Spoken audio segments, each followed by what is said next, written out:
வணக்கம். தனுசு ராசினியர்களுக்கு எண்ணி 3 நாளில் உங்களுடைய வாழ்வில் எதிர்பாராத ஒன்று நடக்க இருக்கிறது. இதை யாராலும் தடுக்க இயலாது. அந்த நாள் 30/12/2024 இன்றைய நாளில் தனுசு ராசினியர்களான நீங்கள் என்ன செய்ய வேண்டும், என்ன செய்யக்கூடாது, என்ன செய்தால் என்ன மாதிரியான நன்மைகள் எல்லாம் ஏற்படும், குறிப்பா இன்றைய நாள் என்ன நாள், இன்றைய நாளில் தனுசு ராசினியர்களான உங்களுக்கு என்ன மாதிரியான நன்மைகள் எல்லாம் ஏற்பட இருக்கு, கிரகநிலைகளின் ரீதியாக அமையிருக்கும் சாதகங்கள் என்ன, பாதகங்கள் என்ன, மேலும் என்ன மாதிரியான முன்னேற்றங்கள் எல்லாம் ஏற்பட இருக்குது, குறிப்பா இன்றைய நாள் உங்களுடைய வாழ்வில் குடும்ப சூழ்நிலை ரீதியாக உத்தியோகம், தொழில், வியாபாரம், கலைத்துறை, அரசியல் துறை, மாணவ மாணவிகள், விவசாயத்துறையினர், பெண்மணிகள் என அனைவருக்குமே என்ன மாதிரியான நன்மைகள் எல்லாம் ஏற்பட இருக்கு. இத்தருணங்கள்ல கிரகங்களுடைய சஞ்சார நிலைகள் என்ன என்று பார்க்கும்போது ரிஷபத்தில் குரு பகவான் வக்ரகதியிலும், கடகத்தில் செவ்வாய் நீச்சம் மற்றும் வக்ரம் பெற்றும், கன்னியில் கேதுவும், விருச்சகத்தில் புதன் பகவானும், தனுசு ராசியில்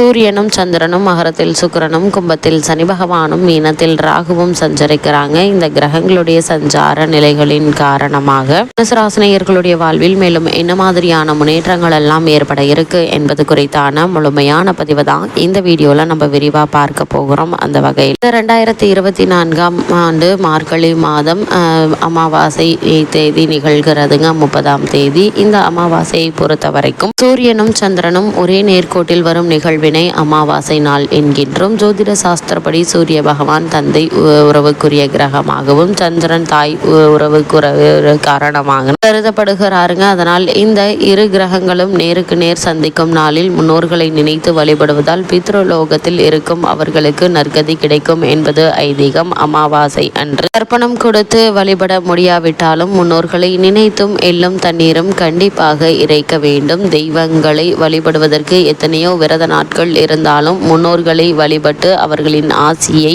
பெறுவதற்கு உரிய நாளாக அமாவாசை மட்டுமே கருதப்படுகிறதுங்க. மற்ற விரத நாட்களுக்கு எப்படி விதிமுறைகள் உள்ளதோ அதே போல் அமாவாசை நாளில் சில விஷயங்களை கண்டிப்பாக செய்ய வேண்டும், சில விஷயங்களை கண்டிப்பாக தவிர்க்க வேண்டும் என்ற விதிமுறை உண்டுங்க. மார்கழி அமாவாசை நாளில் என்னென்ன விஷயங்களை செய்யலாம், அவற்றை எல்லாம் தவிர்க்க வேண்டும் என்பதை இப்போது நாம் தெரிந்து கொள்ள இருக்கிறோம். அந்த வகையில் இந்த மார்கழி அமாவாசையை பொறுத்த வரைக்கும் பக்தி செய்வதற்குரிய மிக உயர்வான மாதமாக கருதப்படுகிறது. மார்கழி மாதத்தில் வரும் ஒவ்வொரு நாளும் ஒவ்வொரு திதியும் சிறப்புக்குரியதாகும். அதில் அமாவாசையும் பௌர்ணமி போன்ற முக்கிய விரதம் மற்றும் வழிபாட்டு நாட்களில் மார்கழி மாதத்தில் வரும்போது கூடுதல் சிறப்புகள் பெறுகின்றன. பொதுவாகவே அமாவாசை என்பது முன்னோர்களுடைய வழிபாட்டிற்குரிய நாள் என்பது அனைவருக்கும் தெரியும். ஆனால் மார்கழி மாதத்தில் வரும் அமாவாசைக்கு தனி சிறப்பு உண்டு. அதிலும் இந்த ஆண்டு வரும் மார்கழி அமாவாசை 2024ஆம் ஆண்டின் முதல் அமாவாசை ஆகும். அது மட்டும் இல்லாமல் மார்கழி அமாவாசையில் நம்முடைய முன்னோர்களுக்கு மட்டுமல்ல,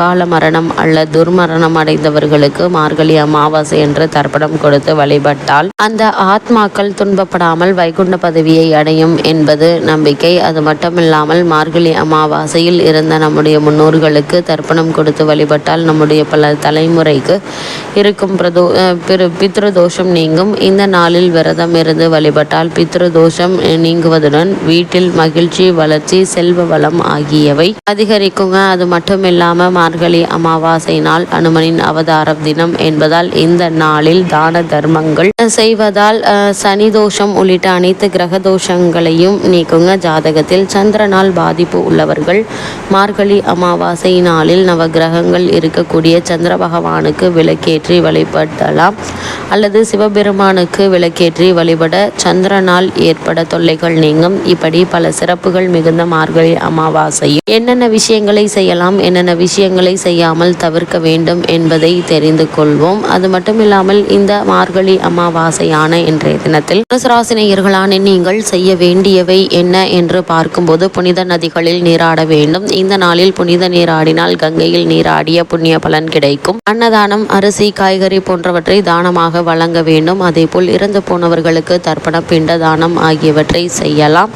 அது மட்டுமில்லாமல் காகம், பசு போன்ற உயிரினங்களுக்கு உணவளிக்க வேண்டும். முன்னோர்களை நினைத்து அன்னதானம் உள்ளிட்ட தான தர்மங்களை செய்ய வேண்டும். அதே போல அரச மரத்தடியில் நல்லெண்ணெய் தீபம் ஏற்றி வழிபடுவதால் சனி தோஷம் நீங்கும். அது மட்டும் இல்லாமல் இக்காலகட்டங்களில் அஷ்டலட்சுமி வழிபாடு உள்ளிட்ட பெண் தெய்வ வழிபாட்டை மேற்கொள்வதால் செல்வ வளம் பெருகும், தடைகள் விலகும். அனுமனை வழிபடுவதால் ராகு, கேது, சனி போன்ற கிரகங்களால் ஏற்படும் கேடு பலன்கள் நீங்கும். குறிப்பாக தனுசு ராசினியர்கள் இந்த மார்கழி அமாவாசையான இன்றைய தினத்தில் தவிர்க்க வேண்டியது என்ன என்று பார்க்கும்போது, சுப காரியங்கள் நடத்துவது, புதிய தொழில் துவங்குவது, புதிய முதலீடுகள் செய்வது ஆகியவற்றை தவிர்க்க வேண்டுங்க. வீட்டிற்கு தேவையான பூஜை பொருட்கள், தானியங்கள், மாவு பொருட்கள், எண்ணெய் போன்ற பொருட்கள் வாங்குவதை தவிர்க்க வேண்டும். அதே போல துக்க காரியங்களில் கலந்து கொள்வது, இடுகாடு போன்ற வறட்சியான இடங்களுக்கு செல்வது, அசைவம் சாப்பிடுவது ஆகியவற்றை தவிர்க்க வேண்டுங்க. முன்னோர்கள் நம்மை காண வீட்டிற்கு வரும் நாள் என்பதால வாசலில் கோலம் இடுவது, சண்டையிடுவது, அமங்கலமான சொற்களை பேசுவது, கோபப்படுத்துவது ஆகியவற்றை தவிர்க்க வேண்டும் என கூறப்படுகிறது. அப்படிப்பட்ட இந்த நாளில் தனுசு ராசினியர்களுக்கு இந்த மார்கழி அமாவாசையான இன்றைய நாளில் மேலும் என்ன மாதிரியான நன்மைகள் எல்லாம் உங்களுடைய வாழ்வில் ஏற்பட இருக்கு, குறிப்பா இன்றைய நாளில் மேலும் என்ன மாதிரியான நன்மைகள் எல்லாம் உங்களுடைய வாழ்வில் ஏற்பட இருக்கு என்று பார்க்கும்போது, ராசிநாதன் உங்களுடைய தனராசியை பார்க்கிறார். தனராசியில் சுக்கிரன் இருக்கிறாருங்க. இதனால எதிர்பாராத பணம் வந்து சேரக்கூடிய ஒரு தருணமா அமைய இருக்கிறது. கடன்கள் அடைபடுங்க. பொருளாதார உயர்வு உண்டாகக்கூடிய ஒரு தருணமா அமைய இருக்குது. தொழில்கள் வெற்றிகரமாக நடக்குங்க, லாபகரமாகவும் இருக்குங்க. அதே போல் வேலை இல்லாதவர்களுக்கு நல்ல உத்தியோகம் கிடைக்கும். அதே போல் குடும்பத்தில் அமைதி நிலவும். உங்களுடைய ராசிக்கு 3ஆம் இடத்தில் உள்ள சனி சுபகாரியங்களை விரைவாக நடத்துவாருங்க. வெளியூர் பயணங்கள் ஏற்படும், அதில் ஆதாயமும் உண்டுங்க. நீங்கள் மேற்கொள்ளக்கூடிய காரியங்கள் அனைத்திலுமே வெற்றி கிடைக்கக்கூடிய ஒரு தருணமாக தான் இந்த மார்கழி அமாவாசை என்பது அமைகிறது. அதே போல இந்த மாதிரியான விஷயங்களை நீங்கள் கவனமாக இருக்க வேண்டும் என்று பார்க்கும்போது, உங்களுடைய ராசிக்குரிய 5க்குரிய செவ்வாய் 8ஆம் இடத்தில் வக்ரம் பெற்று இருப்பதும், ராசிநாதனே வக்ரம் பெற்று இருப்பதும் உங்களுக்கு நீங்களே தைரியமாக அமைந்துவிடும் சூழலை குறிப்பிட்டு காட்டுது. அதாவது நீங்கள் கவனம் இல்லாமல் எடுக்கும் முயற்சிகளுக்கு கவனம் தேவைங்க. அதே போல இத்தருணங்களில் உங்களுக்கு சங்கடங்களையும் பிரச்சனைகளையும் தரலாம் என்பதை மறந்து விடாதீர்கள். தாயினுடைய உடல்நிலையில கவனம் இருக்கட்டும். குழந்தைகள் விஷயத்தில், அவர்கள் ஆரோக்கிய விஷயத்தில் மிகுந்த கவனமாக இருப்பது நல்லதுங்க. அதே போல வெளிநாடு சென்று பணியாற்ற வேண்டும் என்ற விருப்பம் இருந்துச்சு அப்படின்னா அதற்கான முயற்சிகளை நீங்கள் மேற்கொள்ளலாங்க. அதே போல் வெளிநாடு சென்று விசேஷ உயர்கல்வி பயில வேண்டும் என்ற ஆர்வம் உள்ள மாணவ மாணவிகளும் அதற்கான முயற்சிகளை தற்போது நீங்கள் தாராளமாக மேற்கொள்ளலாங்க. ஆனால் இடைத்தரகர்களை நம்ப வேண்டாம். எந்த ஒரு முயற்சியாக இருந்தாலும் நீங்களே மேற்கொள்வது நல்லது. அதே போல திருமண சம்பந்தமான விஷயங்கள்ல வரனை பற்றி தீர விசாரித்து ஆராய்ந்து அதற்கு பிறகு வரனை நீச்சைங்க. எடுத்தோம் கவுத்தோம் என்று எந்த முதலீடுகளிலையும் ஈடுபட வேண்டாம். இந்த ஒரு செயலை செய்வதற்கு முன்னரும் முன் அனுபவம் உள்ளவர்களிடம் ஆலோசனை பெற்று அதற்கு பிறகு அதற்கான முயற்சிகளை மேற்கொள்வது மிக மிக நல்லது என்பதை கிரகநிலைகள் மீண்டும் மீண்டும் அறிவுறுத்துது. இக்காலகட்டங்களில் எதிர்பாராத பல முன்னேற்றங்களும் உங்களுடைய வாழ்வில் ஏற்பட இருக்குதுங்க. அந்த வகையில் தனுசு ராசினியர்களுக்கு கிரகநிலைகளின் ரீதியாக கூறப்படும் பரிகாரம் என்ன என்று பார்க்கும்போது, வியாழக்கிழமை தவறாமல் அருகிலுள்ள சிவன் கோவிலுக்கு சென்று தட்சிணாமூர்த்தியை வணங்குங்க. எண்ணற்ற நன்மைகள் உங்களுடைய வாழ்வில் ஏற்படும்.